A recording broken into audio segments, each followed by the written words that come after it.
नमस्कार, मैं रविशंकर। आप देखना प्रारंभ कर चुके हैं आपका विश्वसनीय चैनल आरएस न्यूज। उससे पहले कह देना चाहता हूं, अगर फेसबुक पेज देख रहे हैं तो प्लीज़ फॉलो कीजिए, यूट्यूब देख रहे हैं तो सब्सक्राइब कीजिए, लाइक कीजिए। आपको बता दें, दरभंगा जिला के कांग्रेस जो है कार्य प्रेस वार्ता के दौरान प्रतिभा सिंह ने भारतीय जनता पार्टी पर जो ऑपरेशन सिंदूर को लेके काफ़ी जम के किया विरोध। आपको बता दें, वहाँ पर जो लोग थे, जिला अध्यक्ष दयानंद पासवान, प्रवक्ता एमडी असलम और कन्हैया झा और राजा झा और आदि जो कई लोग हैं, बहुत सारे लोग यहाँ पे प्रेस वार्ता में प्रेजेंट थे। आपको बता दें, ऑपरेशन सिंदूर को लेके प्रतिभा सिंह ने काफ़ी जम के किया विरोध भारतीय जनता पार्टी पर। बाकी बात, प्रतिभा सिंह जो है भारतीय जनता पार्टी को ऑपरेशन सिंदूर पर विरोध करके क्या बोले, बाकी बात इसका इंटरव्यू सुनाते हैं। वीडियो में बने रहे। वीडियो में बने रहने के लिए बहुत बहुत धन्यवाद। जय हिंद। धन्यवाद कि आपने इतने कम समय पर आप लोग को हमारे सहयोग करने के लिए यहाँ आए हैं। आज जो देश में जिस तरह की बातें हो रही हैं, उससे हम लोग थोड़े से व्यथित हैं। इसके लिए आपके शरण में आए हैं, क्योंकि न्याय मुझे यहीं मिलेगा, आप लोग के साथ ही मिलेगा। इसीलिए हम पत्रकार बंधुओं पर विश्वास करते हुए आज उनको बुलाया है। आप आजकल सुन रहे हैं, आप लोग के साथ भी खबर छपती रहती है, ऑपरेशन सिंदूर। ऑपरेशन सिंदूर तो हो गया, जो लड़ाई जो शहीद हुए हमारे भाई, वो जिनके सिंदूर उजड़े, सब कुछ खत्म हो चुका। अब नया एक सुगाफा छोड़ा गया कि सिंदूर बांटेंगे। सिंदूर हिंदू में, सनातन में उसका बहुत ही महत्व है। वो ऐसे ही कोई सिंदूर नहीं पहन लेता। अगर कोई किसी भगवान से बहुत प्रेम करता है तो उसके नाम का सिंदूर लगा लेता है, बस उसी के नाम का सिंदूर लगाता है। यह सिंदूर ससुराल से आता है लड़की के लिए, मायके वाला भी नहीं दे सकता सिंदूर, ससुराल से आता है। मोदी जी किस हक से सिंदूर बांटेंगे? किस हक से? वो किसी के ससुराल से बिलोंग करते हैं क्या, या उनके कोई पुत्र हैं या दत्तक पुत्र हैं जिससे वो किसी की सबकी शादी करवा रहे हैं तो वो सिंदूर भेजेंगे? अगर भेजना ही है तो आप गहना भेज सकते हैं। आप राखी में, रक्षाबंधन है, भाई दूज आता है या हरितालिका तीज होता है, आप सोने का भेजिए, जेवर भेज दीजिए, कान का भेज दीजिए, नाक का भेज दीजिए, गले का भेज दीजिए, हीरा भेज दीजिए। लेकिन ये चुटकी भर सिंदूर बहुत अमूल्य है। ये वही समझ सकती है औरत जो इसको मांग में लगाती है, और जब उसके मांग से निकल जाता है ये, तो उसकी व्यथा को वही औरत बता सकती है। वो कोई मर्द नहीं समझ सकता इस चीज़ को। वो कहते हैं कि उनके रग रग में सिंदूर बह रहा है। तो एक तो वो बायोलॉजिकल अपने आप को समझते नहीं है कि वो बायोलॉजिकल है ही नहीं, वो अवतारित है। अवतारित है तो क्या वो कृष्ण के रूप है? अगर कृष्ण के रूप है तो कृष्ण जी ने भी कभी किसी को सिंदूर नहीं भेंट किया था। उन सुनने में आया कि उनकी बहुत सारी पटरानियां थी, उसको इज्जत प्रतिष्ठा दे करके उन्होंने रखा हुआ था। वो अपने आप को समझते क्या है? क्या हम कांग्रेसी, हमारे जो भाई हैं यहाँ बैठे हुए, जो मुझे सहयोग करने के लिए यहाँ आए हैं, वो अगर ये सिंदूर जितने भी बीजेपी के जो लीडर हैं, उनकी पत्नी के लिए, उनकी बेटी के लिए, उनकी पोती के लिए, जो भी महिलाएं उनके घर में हैं, उनके लिए ये सिंदूर का पूरा टुकड़ा उठाकर अगर लेके जाए दे, तो क्या वो पहनेंगी? अगर उनकी पत्नी पहनती है तो वो जरूर बांटे दूसरे को। देखिए, इसका कोई औचित्य नहीं था। इस तरह की जो बातें वो कहते हैं, या तो मुझे लग रहा है कि दिमागी तौर पे वो थोड़े से हिल चुके हैं, जैसे नीतीश जी हैं हो गए हैं।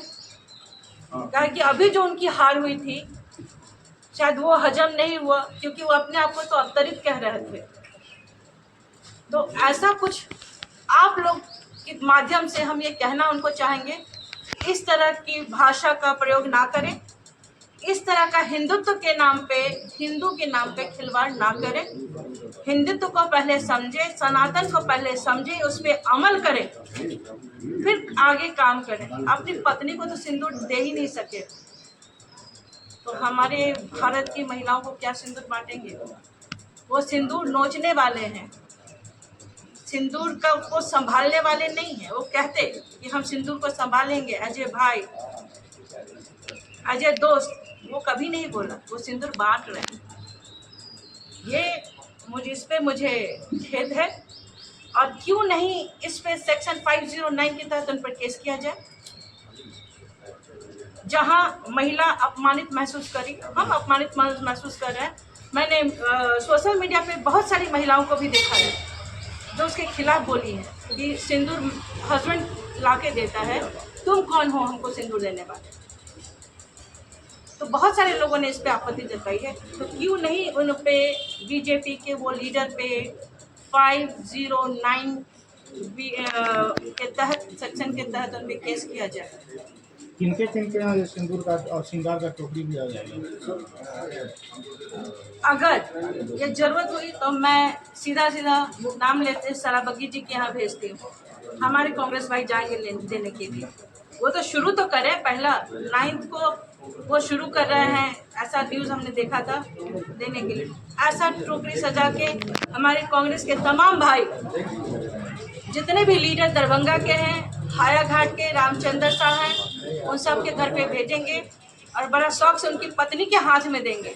बीजेपी का जो आईटी सेल के जो हेड है मालवीय, उन्होंने कहा कि ये फेक न्यूज चला है। लेकिन ये फेक कैसे कह सकते हैं? खुद प्रधानमंत्री जी ने कहा कि मेरे शरीर में सिंदूर बह रहा है, खून नहीं सिंदूर बह रहा है। वो तो हनुमान जी भी हो गए। बांटने वाला न्यूज पे वो फेक नहीं, बांटने वाला न्यूज तो सिर्फ इस पे सोशल मीडिया पे नहीं आया है, वो तो आपके न्यूज चैनल पे चला है। आप लोग खंगालेंगे तो मिल जाएगा वो न्यूज। वो लोग झूठ बोल रहे हैं, वो लोग कह देते हैं, जब देखते हैं कि वो बुरी तरह फंस गए तो वो अपने आप को ही दूसरे को झूठा साबित कर करके खुद से निकल जाते हैं। उनका काम ही है। आप उठा तो लीजिए उनका पूरा चिट्टा वट्टा। क्या आपकी पार्टी केंद्रीय स्तर के नेता को भी ये सिंदूर और श्रृंगार भेजने का काम करेगी? जरूर भेजेंगे, क्यों नहीं भेजेंगे। जब हम निम्न स्तर पे, नीचे हम लोग जिला स्तर पे कर सकते हैं, प्रखंड स्तर पे कर सकते हैं, तो ऊपर क्यों नहीं? चूड़ियाँ भेजेंगे उनके लिए चुन्नी भेजेंगे। हम तो कह रहे हैं, औरत, एक था कि औरत को सिंदूर लगाती है, या तो मोदी जी कह दें कि वो औरत है, वैसे हम लोग खुशी खुशी वो सिंदूर अपना लेंगे और हम खुशी खुशी चुन्नी, साड़ी, लहंगा, जितना भी श्रृंगार का सामान होता है सब हम लोग मोदी जी को पेश करेंगे और साथ में गहना भी देंगे। वो तो सिर्फ सिंदूर हमको दे रहे हैं, वो अपने आप को सिर्फ एक बार कहते हैं हम एक औरत हैं और औरत ही औरत को सिंदूर लगाती है, देती है, तो हम उस हक से हम सिंदूर देते हैं। अगर भाजपा 9 तारीख को सिंदूर का जो परिकरण नहीं चालू करती है तो फिर आप लोग आगे क्या करेंगे? इस पर प्रेस कॉन्फ्रेंस का पश्चाताप करेंगे? नहीं, पश्चाताप क्यों करेंगे? अगर नहीं चलाती है, फेक खबर होता है तो? फेक कैसे हुआ? हर मीडिया में चला है, इसको फेक क्या है? ये हमारा जवाब है। ऑफिशियली नहीं चला है, बयान अभी नहीं आया बीजेपी का। नहीं, बीजेपी जिस दिन से ये ऑपरेशन उनके शरीर पर बह गया है, ये रहा, देखिए, ये देखिए। तो जिस समय से ऐसा हुआ है वो ये समझती है कि हम लोग चुप रह जाते हैं, छोड़ देते हैं कि चल आज ना कल वो चुप बैठ जाएंगे, शांत हो जाएंगे, लेकिन नहीं। लेकिन हम औरत को तकलीफ होती है, इस चीज़ से। इसके पहले भी जब मन में हुआ औरतों को गाली देना शुरू कर दिए, किसी को कह दिए कि जर्सी गाय, तो कभी कुछ। ये क्या है? आज एक चैनल पे प्रेम कुमार शुक्ला, मेरी प्रवक्ता, हमारे कांग्रेस के प्रवक्ता को कहते हैं कि तुम्हारी माँ रंडी है। क्या ये शोभा देता है? इस मंच पे ये शोभा देता है इस तरह का लैंग्वेज यूज करने का किसी की माँ को? उनकी माँ भी जिंदी नहीं है। इस अवस्था की तो बीजेपी होती चली गई है, जवाब नहीं है। जवाब उनके पास किसी भी चीज़ का नहीं रहता है। वो अपना जो है जब फसलें लगती है तो गाली गलौज पे उतारू हो जाती है। यही तो बीजेपी है। Thank you. Thank you.